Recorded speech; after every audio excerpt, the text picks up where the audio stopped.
Hello, Darren. Hi, Darren. This is our mid-Inktober. Oh, I can't say it. Mid-Inktober video. We're on day 14, so that's 2 weeks. It's halfway, isn't it? Pretty much. What do you think? How's it been going? It's been interesting. I've enjoyed the challenge, and I've been really pleased with my results. But it's not been plain sailing. What about you? I think you're doing better than me, and I think you have a certain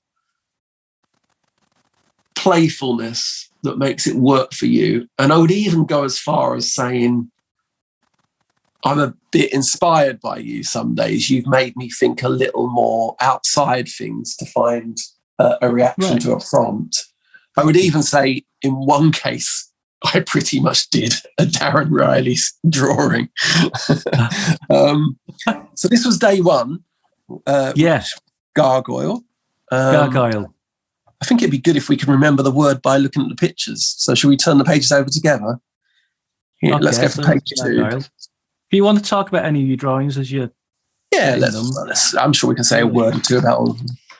Yeah. So this is Scurry. Yeah. And looking at yours, I think I might have missed it, actually. I might not have seen that. I don't see that one. No. Yeah. They scurry around a lot, don't they, Beatles? Yeah. Scurry is the collective noun for squirrels. I like that one. I wasn't the only person that thought of that. When I looked on the hashtag, I saw some other people. Well, you know what I like about that one is that, I mean, you'll see from mine, and it's not a surprise when anyone who watches the channel that I use photo references all the time, and I did for Inktober. But with yours, I'm expecting you've used photo references, but you've used lots of photo references there, haven't you, and put them together? Yeah. I mean, a sort of self-imposed restriction I'm putting on me, which isn't in Inktober rules, is I'm not penciling out at all. I doubt you are either. So, I am actually, for a change. Oh, okay. So I think I started up here in this corner and was just using Google Images. But I think I did this one, and then I think at first I thought they were going to be placed abstractly, but then when I realised they could be connected by a branch. Yeah. And I found it quite fun to sort of plan it out, but still to plan it out without, I think there's one error somewhere. Like a branch intersecting one of them. Oh, maybe there isn't. I can't see it now. Maybe there isn't. Well, maybe that top branch joins the back of the trunk rather than the side. Oh, yeah, maybe that's it. Yeah, maybe that line there could not be there. Maybe that. But I tell you what I like as well. I've nearly pointed at it, but I can't because it's on screen. You can't see. The bottom squirrel. You can. I like how that's in the foreground, and the branch that squirrel's on does look to be coming out more from the front of the trunk rather than the side of it. So it does naturally push that squirrel to the front. So I just like that works, that bit of depth. This one's okay. I'm also restricting myself to 2 pens. I'm restricting myself to this pen and this Sharpie. So I'm using 5 actually. I've got my retractable pencil, which I love using. My Pentel brush pen, and then I've got some little detail pen and a really great, I only started using this the other day, a mangaka medium pen. So I like buying a Japanese and Chinese mangaka pens online. They're all quite interesting and different, like brush nibs and stuff like that. They're quite fun to use. Yeah, once again, I'm sort of impressed by you here, because I don't really think much about my materials. I buy the cheapest brushes. I buy quite good paper and paint, I suppose, but I don't change. I don't experiment with my tools very often. Right. Yeah, but sometimes that's a good thing. I can't find you can see what yours is there. Yeah. Day 3 was I'll tell you what. I'm just going to have to... this one, my wife's got it in her room. So just fill for 2 seconds. I'll go and grab it. I love how he pretends to you guys that he's married. Darren's been living on his own for about 20 years, and we all know he hasn't got a wife, but he quite often mentions this on Twitter and stuff, and he hasn't got a wife at all. But let's us humour him, so when he gets back, we just pretend that he's been to his wife's bedroom. I'm back. I don't know what you're saying, but I just heard the end of that. Something about humouring me. Yeah. I'll do when I come to edit this, I'll just delete all that bit. Okay, sure. Right, bats. That's my bats. Oh yes, of course, Nora Batty. So I guess something similar there. So I think this was one of my better days for thinking a little bit outside of. Yeah. I like that, just the position as well of the Batman Lego and Nora Batty. Yeah. We work and well as together. you know, I have this thing about often drawing childhood toys and things. Not that this was a childhood toy, but the sort of memory that objects do to you. We'll come onto this again in a video soon that I've got planned for us to do about the tactile memory of objects from our childhood. But I enjoyed that. One of those things that I can almost draw by memory. I can almost draw the shape of a Lego figure. But I did use reference here. Tell me about the Nora Batty. Nora Batty, I suppose we may have some people might not know who Nora Batty is. She's a character from a long-running British sitcom that ran for 30 years plus. Oh God, it just never stopped. Called Last of the Summer Wine. It was like it was like the Fairport convention of sitcoms, wasn't it? In that by the end, cast. Yeah, by the end it had no original members. No, I think Peter Sallis. He stays in, does he? Right. Yeah, I think when he died, that's when they ended it. I think even on the last few series, though, he's only in like odd guest episodes and stuff. Very briefly. Yeah. He was the voice of Wallace from the Wallace and Gromit cartoons. And of course, the long-running joke about Nora Batty, which was quite a funny joke actually in the program, was that she was highly sexualized by one character in particular. And yet, of course, they did everything to make her as unsexual as possible. And I think that is quite a funny joke because it's, it's about beauty being in unlikely places. Yeah. She was a good character. They were all good characters. It ran out of steam about 15 years before it finished. But it was much loved. Day 4? Day 4. Shall I go first? Mine are easy to find. Yes, because mine has the word in. Well, have you ever thought about keeping a scrapbook, sketchbook?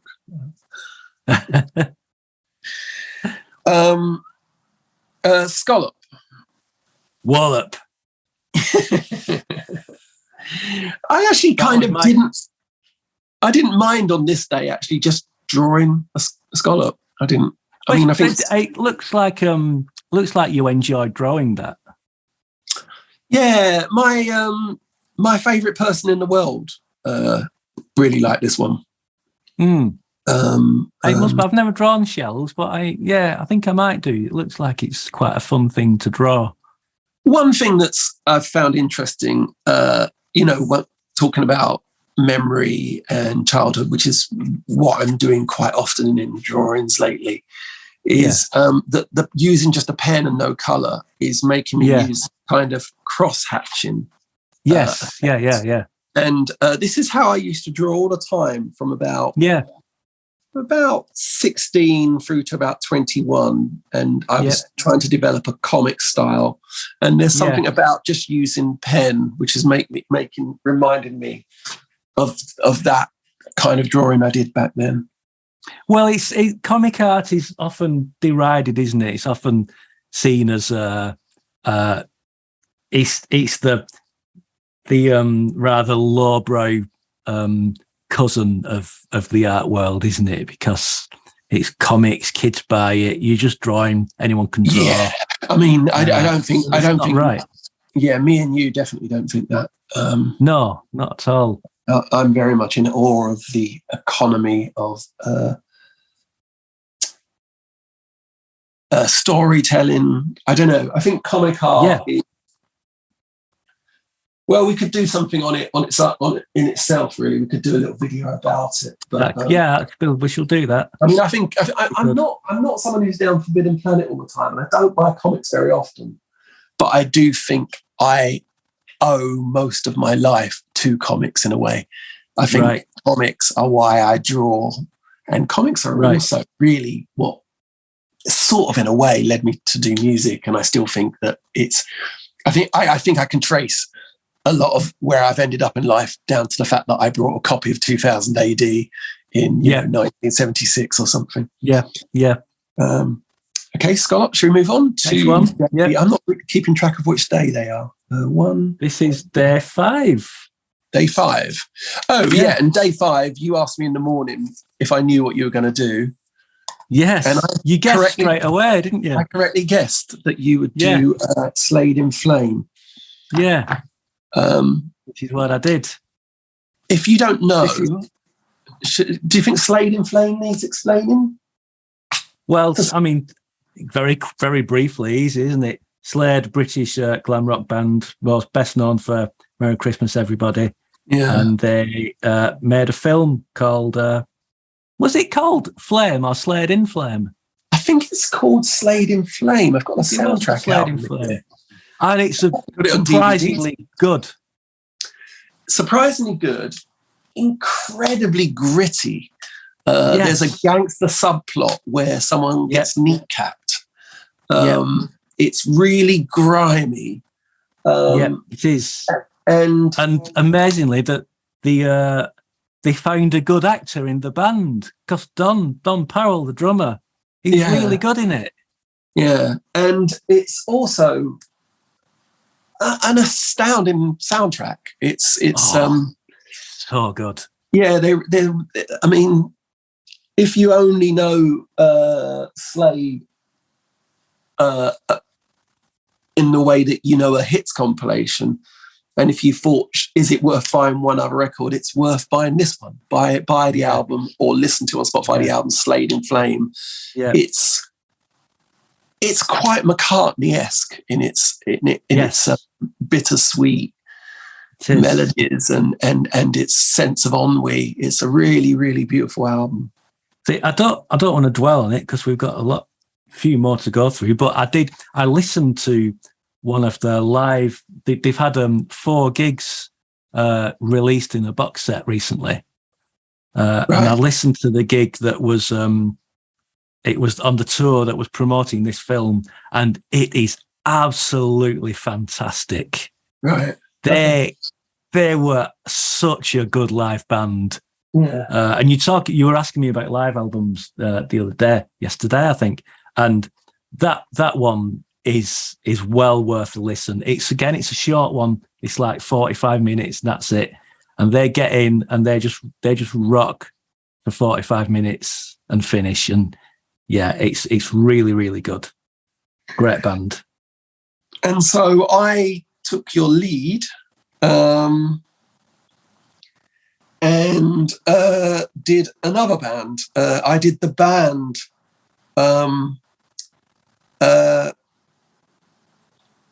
The Flame, I think they're called. The Flame. I think they're called The Flame.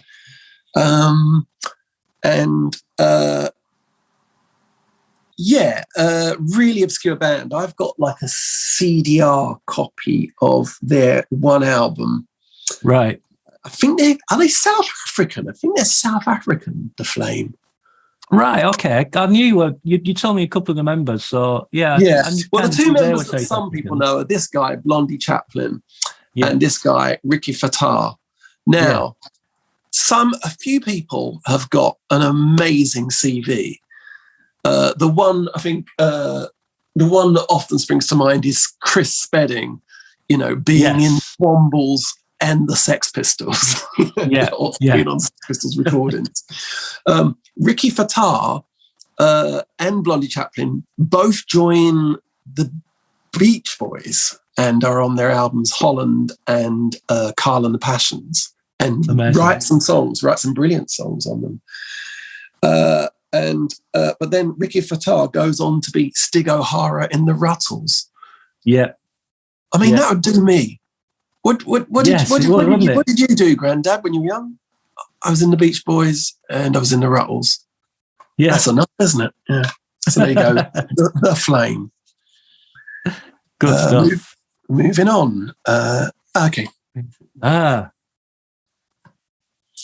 This was Bouquet, and I'm not sure if I remember what you did. Well, I didn't want to draw flowers. Just didn't feel like it. So I was wondering if I'd have asked you, you might have suspected that I would have done Hyacinth Bouquet. Well, I'm really glad you didn't, because somebody on my Twitter suggested it as a lol joke. And as you know, right. Once a joke's been made on Twitter, it's dead to the human race. Yeah. So I drew the actress Barbara Boucher. Okay. I don't think this is particularly good. I think it's a real challenge for the pen to be able to do light and shade, and I think it was hard for my cross-hatching to. Although I enjoy all these circles, but what I did is I asked on Twitter for someone to send me a picture of a bouquet that was important to them, and this was somebody's wedding flowers that they had a picture of on their phone. So I thought that was a quite instant way to connect, And well, it's interesting because I like it. I'm surprised you're not keen on that. I like it. It's okay. I think one thing that's interesting about mine is you can almost kind of tell kind of what mood I'm in on it each day, and you can tell the days where I've perhaps drunk too much coffee and days when I'm a bit hurried under pressure. Next day. I'm going to stop counting because I have to keep counting the days. So this is the word was trip. Trip, yeah. And again, I couldn't think I like yours. It's a great drawing of a great van. I really like mine and think it's maybe the best one. In terms of this idea of comic art and stark black and white and just only try your best to make something out of two tones. Yeah. It's something I've really forgotten how to do. And so when I'm looking at a bouquet of flowers, I'm thinking, how do I do this colourful thing? Because as you know, I'm usually, all about colour. I was really thinking about the comic artist, Jamie Hernandez, who is one of my very, very favourite artists and also one of my favourite storytellers. Right. And I'm sure we'll end up doing something about him at some point as well. But he has such a distinct way of telling a story of just black and white. And that's all he does. I mean, he does colour on his covers sometimes. But so I was pleased with this. I thought this had if I ever did become a comic artist, I would like it to look a little like this, maybe. Yeah. I don't know who that is. Mine is Queen's Soundman. And he was called Trip Calaf. And the name just popped in there. I just realised that they had a sound man called Trip, so I thought, great, find a picture of him and drawing. What I'm quite pleased about is, like all of us, I often worry that I spend too much time online and spend too much time on Twitter. And I spend a lot of my time on Twitter talking to you. And to the extent that, like, when I go onto Twitter, it normally, my Twitter normally says, are you interested in what Darren Riley's been doing? and so the fact that there are a few of these pictures that I didn't see makes me feel good about my Twitter usage in the past. Right, yeah. That was it. Yeah, brilliant. Yeah, brilliant. Oh, interestingly, my favourite person in the world used to call camper vans Trippies. It was her nickname. for camper vans. Why? And I did this unknowingly, but she went, "Oh, you drew a Trippy, but that's my word." So right, Trippy. Oh, there you go. Yeah. Next one. This. It's we've both gone sports. I suppose you would do with the word, but we both avoided. You can see what the word is from mine. Yeah, we both avoided a match that you light fires with. Yeah, this is. I enjoyed once again having a little bit of online fun with this by asking. Twitter and Facebook if they could identify the match. Someone got it, didn't they? More than one. Yeah, a few people. Right. Yeah. A few people got it almost right. Few people got the right game, but got one team wrong. Right. And I suppose I'm not much of a football fan. No. But I was a football fan for 1 year. Right. And basically my granddad, my step-granddad, Bill, said, "What team do you support?" I said, "I don't know." He said, "Well, you support West Ham then." I went, "Okay." And then he brought me an autograph book, and he lived in Chadwell Heath, and he drove me to West Ham's training ground in Chadwell Heath. And I got all of the team to sign my autograph book. This was 1979. And then that year they got promoted and they won the FA Cup against Arsenal. That's what this is. This is Trevor Brooking scoring a header against Arsenal. Yep.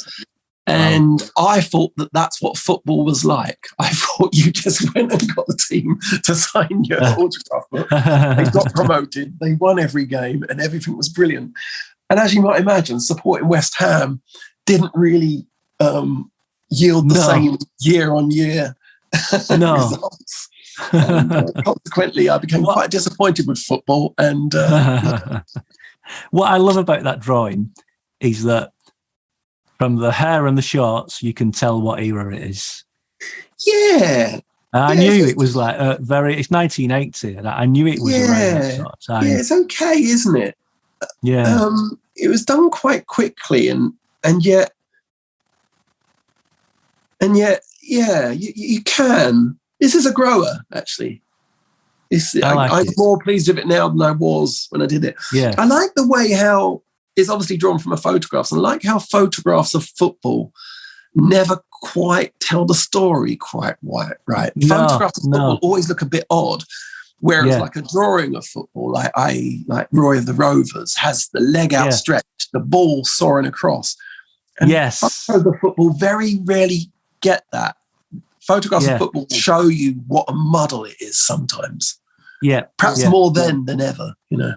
But yeah, look at this guy. I mean, this guy, no one's had that haircut since, have they? I mean, what's he doing just standing there? He should be diving across already to head the ball out. Look. I'm wondering whether that's Pat Jennings then, if that's Arsenal's goalkeeper. And that could well be Pat Jennings, yeah. But he doesn't really look, well, he's got his hand, he doesn't quite look like a goalie, does he? No, Pat Jennings is the other one. Pat Jennings is the one. That's Pat Jennings. Because he's got long sleeves on. Great. Yeah. Brilliant. Brilliant. I'm pleased that the picture has that much narrative detail. I'll tell you what as well. The fella on the post is a defender. And that's telling me that Trevor Brooking probably scored from a corner. Yes. The fact that he's just standing on the post. Yeah. You don't stand there if you're in the middle of the game. I'm never able to find. Let me see. Let me just see if I can possibly find this. I'll explain mine while you look. I never find things quick enough. Talk about your picture whilst I just try and find something quick. So I've drawn the Matchroom Mob, which was a group of snooker players, 1, 2, 3, 4, 5, plus Chaz and Dave. They did a song Snooker Loopy. Which is how I learnt the order of the colours in the game snooker. And I was planning on having room. Are we back? Yeah, we're back. I can't find it. What I was wanting to show you is that I have an album of the 1980 FA Cup, an album which is edited commentary on a vinyl album, but I can't find it. You could buy commentary. Yeah, you can buy albums of great football matches. I'm trying to think how I would have filed it. Have I filed it under FA Cup? Have I filed it under football? If it could be FA Cup or football, that's a good or West Ham, two possibilities. Not finding it. I adore Chaz and Dave. I think they are really, really underrated. And it is in no way a guilty pleasure. It's no way I like Rabbit. I think there's moments in their songwriting catalogue which are, they're proper songwriters. They're really, really good. And they wrote Snooker Loopy. Yeah. I only know the hits, to be fair. Should give them more of a chance, because I've seen videos of them live and thought they were great. Was there a Christmas special they did back in the 80s? They did a little program for a while, which was kind of in a fake boozer. Yeah. I've seen some of that with Albert Lee's playing guitar. Yeah. Is it Ray Cooper? Obviously, he'll be playing either percussion or drums with them. And really good musicians. But don't forget, wasn't one of them was in a band with Richie Blackmore, wasn't he? Well, Dave played with Joe Meek. Yes, he's on Joe Meek recordings. They were both Richie Blackmore connection. Yeah, they were both.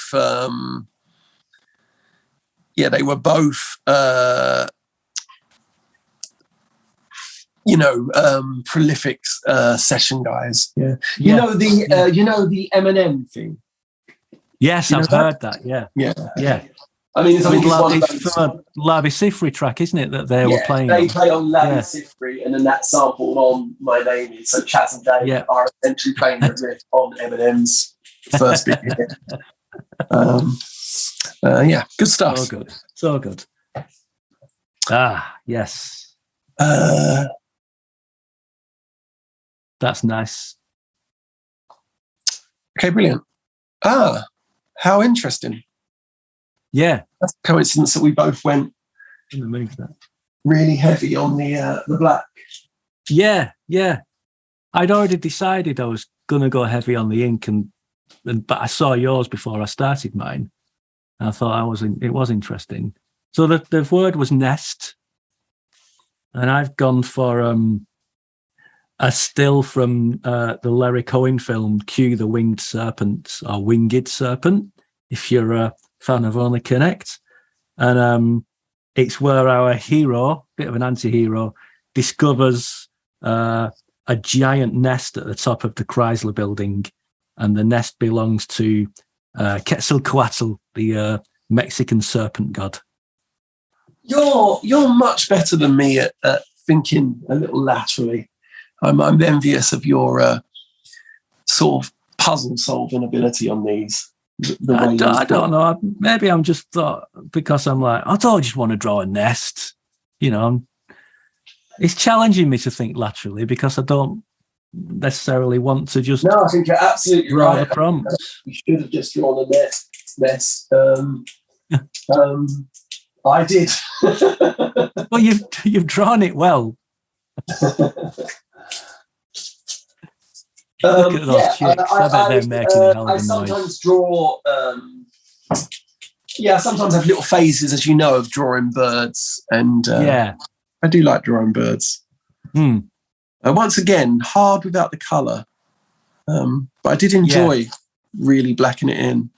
Yeah, I suppose I was perhaps buoyed along by the success of this, and I was trying to do something contrasting. Yeah, it's good. The next day was crabby. Oh, yeah. Well done. If I was watching this video, I would definitely know which Darren I would prefer. Well done. I'm afraid that's me as well. Although I'd like to stress, I'm not suffering from any ailments. I went quite. I like you, but I love the that massive claw coming towards you. Yeah. It looks almost like a transformer. The only drawing so far on my Inktober that someone's tried to buy. Right. Good. The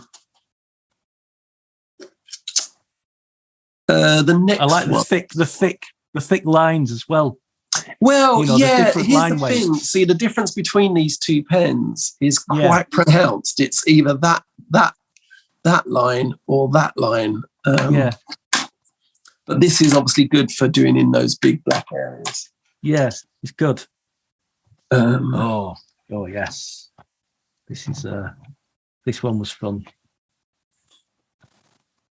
They're both fun.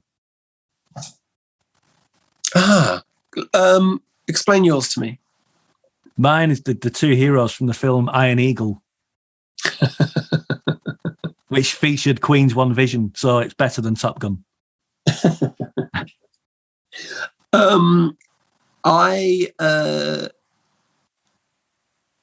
Once again, about childhood and drawing things from memory, I could draw Judge Dredd from memory, in that so much as, I knew as a child, I knew all these components, that there was the zip that went to the chain, that went to the badge.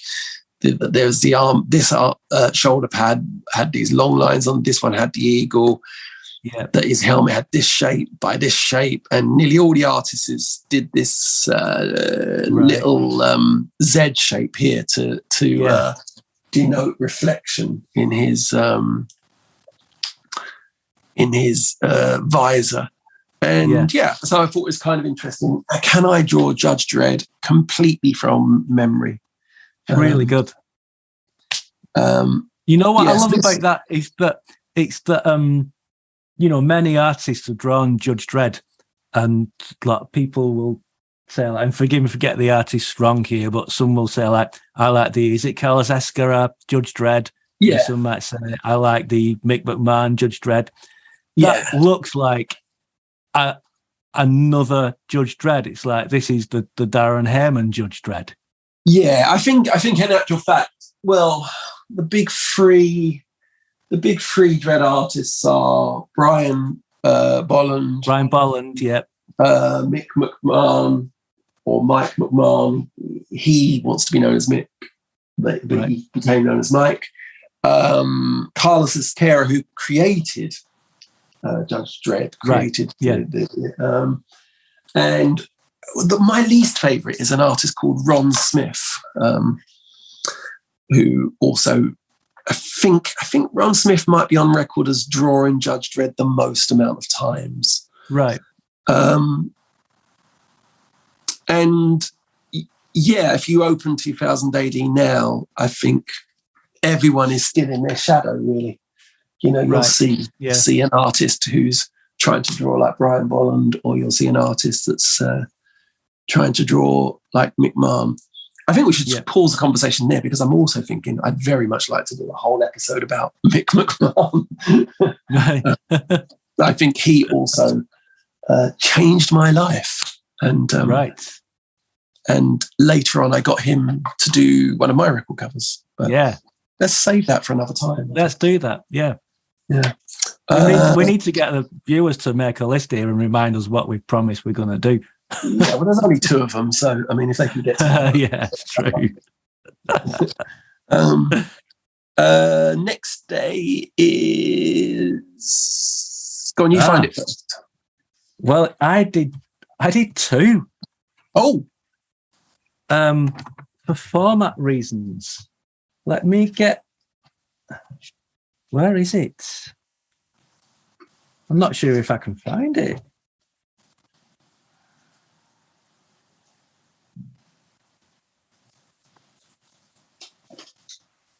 That must be lying around somewhere.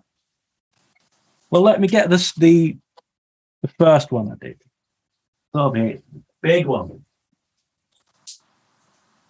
Oh no, I have got it. It's right in front of me. Right, so first I did that. And I can't remember on our release schedules. You did it. It might already be out on another video. I can't remember either, but you've drawn that. We did actually video, and you drawed your Inktober in a video, but I can't remember which one it is either. This is Michael McDonald. The word is, well, let's see, what have you done? I can't remember what you did. Of course, yes. So the word is forgets. Mm. Hence your elephant. Yeah. And Michael McDonald, because he did a song, Keep Forgetting. Well, you're very good at doing an impression of him. Do you want to do that for us? I keep forgetting I'm not in love anymore. There you go. Same. I'm not doing any more. You'd have to pay for any more. Yeah, really, really, really good.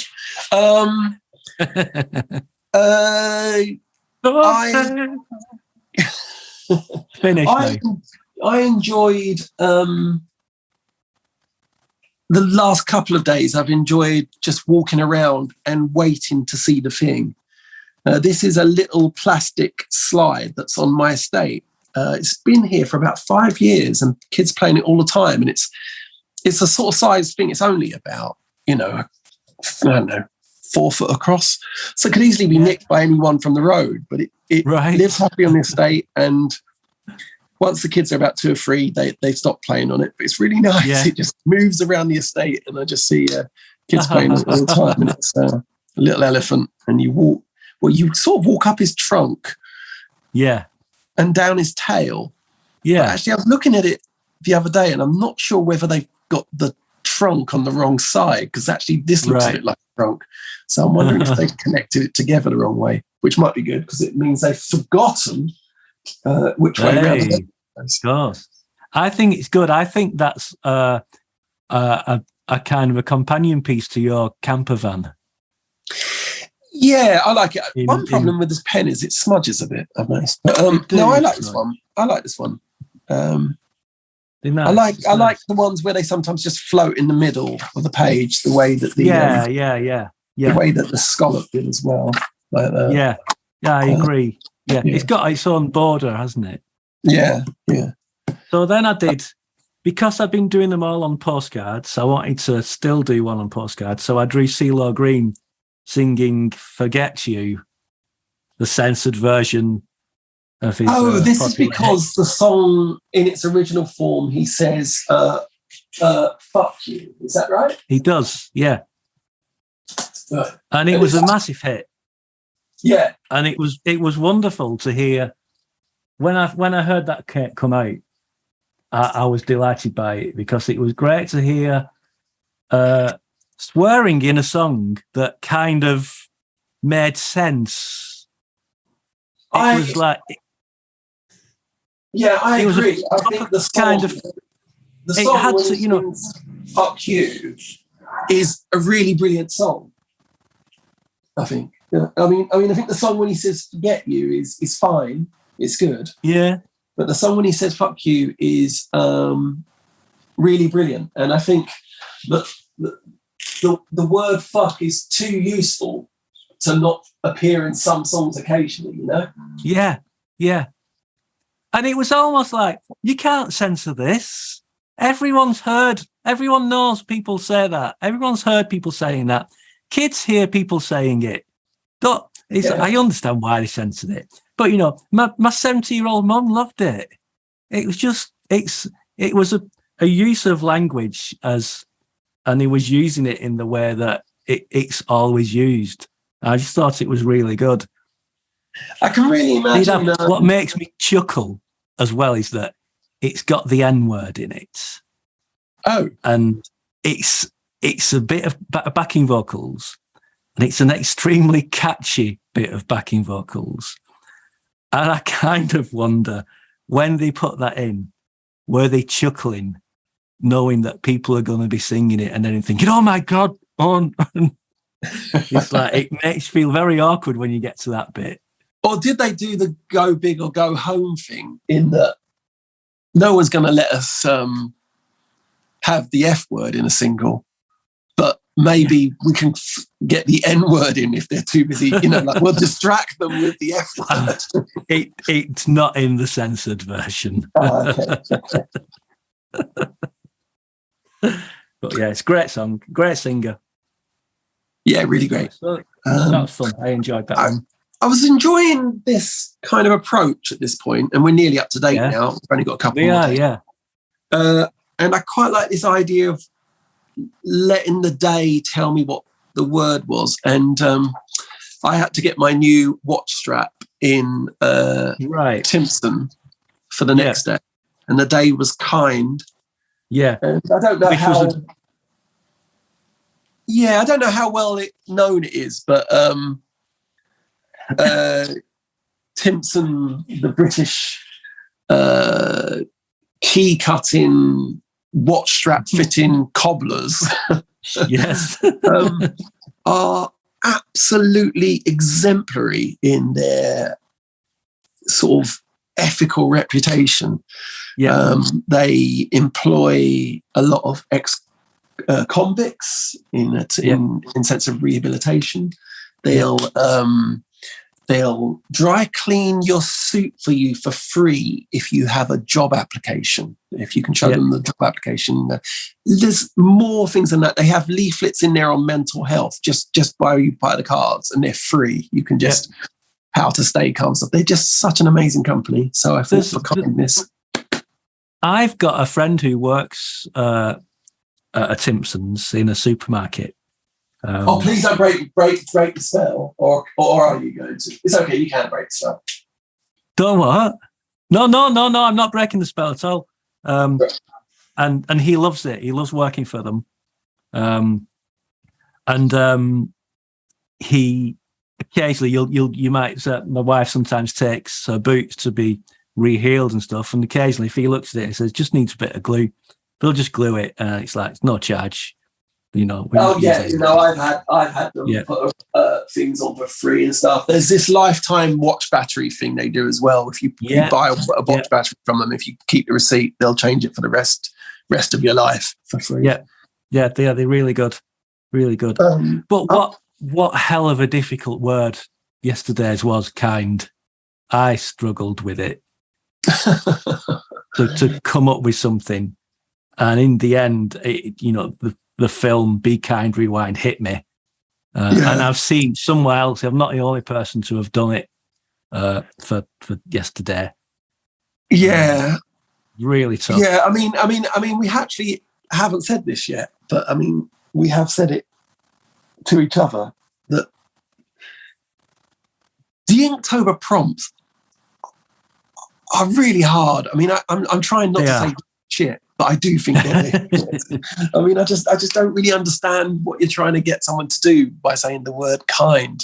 But maybe that's why it's a challenge, and maybe that's why they're prompts, and maybe that's why it exists, to make you do something you wouldn't otherwise do.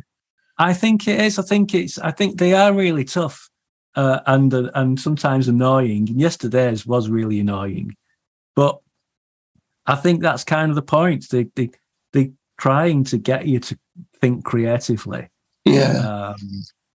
And to be honest, in a way, yours is more creative than mine is, because I've just picked a film with the title in and drawn that, where you've thought about the meaning behind the word, and who you've gone out and to let something come into your head. Yeah, I think conceptually, the last few days I've liked what I thought of, but haven't liked the drawing. Whereas earlier on, I liked the drawings, but not so much what I was thinking of. So I think this is quite a good idea. But as you know, yesterday I was up to my neck in commissions. Yeah. And I think you can tell that I by about 10 o'clock last night, I was like, oh shit, I've got to do Inktober. And I think you can tell it. But I do like the idea.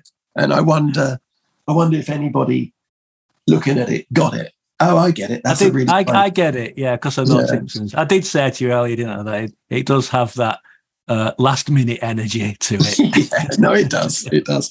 But then, I guess what we're doing here is a diary. So each day is hopefully telling the truth of where you are. Yeah, that's right. And then today was empty. Today's empty. We both kind of did similar things in different ways. Well, once again, yours is better. That's my head. That's my head when I was doing yesterday's. Yeah. And mine is just an empty mug. It is the mug. I collect Hornsey pottery, so it's a Hornsey mug. So it's a design by John Clapperson. But I did also ask my favourite person in the world what I should draw, and she asked me to do the mug that is kept here for when my favourite person in the world is here. So when my favourite person in the world is here, she drinks from this mug. And so this is my favourite person in the world's favourite mug. Good drawing as well. Yeah. Yeah, is that weird really thing black. Of like when you're drawing something, but you're drawing this design on it. So you're drawing. Let me get it actually, because I feel like the originator of this should get some credit. So this is me. Now I took a photo of a mug and then photoshopped them together, and then just drew the result. Could probably have guessed that myself anyway, actually. But, yeah. I mean, once again, we could probably do a whole video on John Clapperson and Hornsey pottery. The artist who designed lots of these mugs in the 70s was John Clapperson. And, that's nice, isn't it? It's really beautiful, isn't it? Yeah. Here's an. I won't spoil you too about it. Here's another one of my favourite ones. This is a train. That's been seen. It's been seen on Brentwood before, I think. Oh, has it? I think it might have been. Yeah. Oh, well, anyway, to repeat myself, a mug, but sort of satire on the class system. Yes, of course.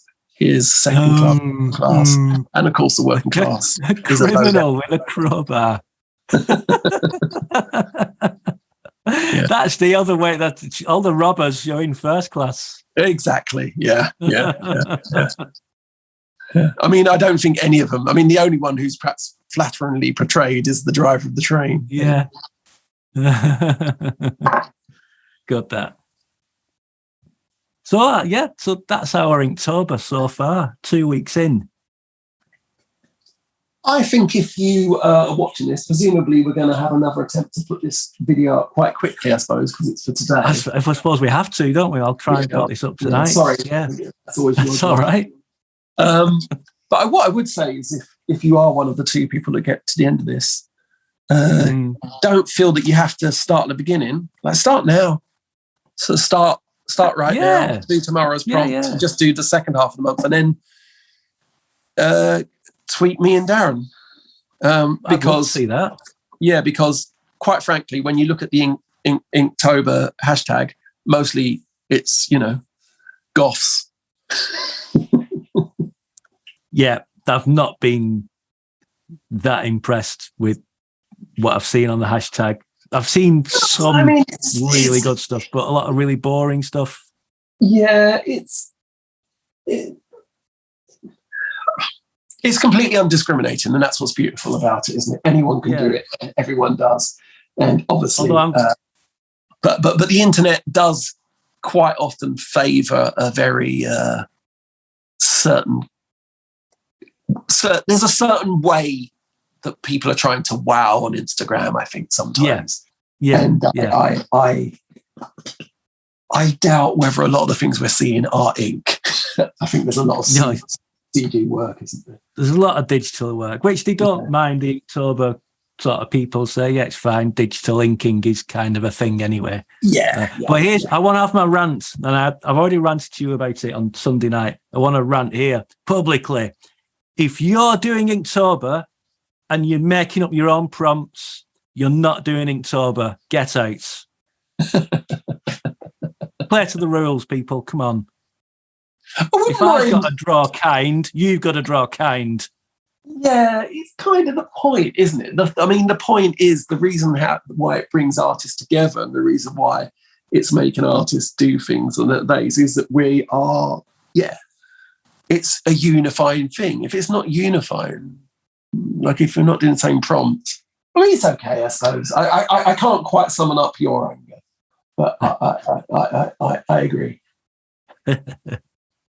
It's the most important thing going on in the world right now, and it's very annoying. Yeah, well, it's October the 14th, heavy news day. Heavy news day. I've just seen October the 29th is so maybe we'll lose our prime minister on that day. I don't know. I don't understand what you mean. Well, that's the prompt is on the 29th. Okay. So, well, that could be very applicable to. I am quite good at not looking ahead. I'm quite good at either not looking ahead or forgetting. I've got the list in front of me. What's tomorrow's? No. Tell me now. Sorry? What's tomorrow's? Tomorrow's? Yeah. Tomorrow's is actually going to be easy. It's armadillo. Oh. I can't see that. I might very well draw an armadillo because I think that would be fun. I might go straight to the one because I think it would be quite fun to draw an armadillo. Yeah, I think that's one of those straight draw this object. There's that one. There's no way I'm not drawing an armadillo. Oh. Okay, brilliant. Shall we sort of... On the last day, I'm going to be in Spain. But that's okay. Right. I'm sure I can find a way to do it. Maybe we'll try and do a video on the last day of October. And maybe my last 5 or 6 days will have some kind of Spanish input into them. Okay. Well, it's also the last day. I don't work on Mondays, so we may have all day to sort out the technical aspects of that. So yeah, we'll do that. Yeah. Okay then. Bye-bye, Darren. Cool. Bye, Darren.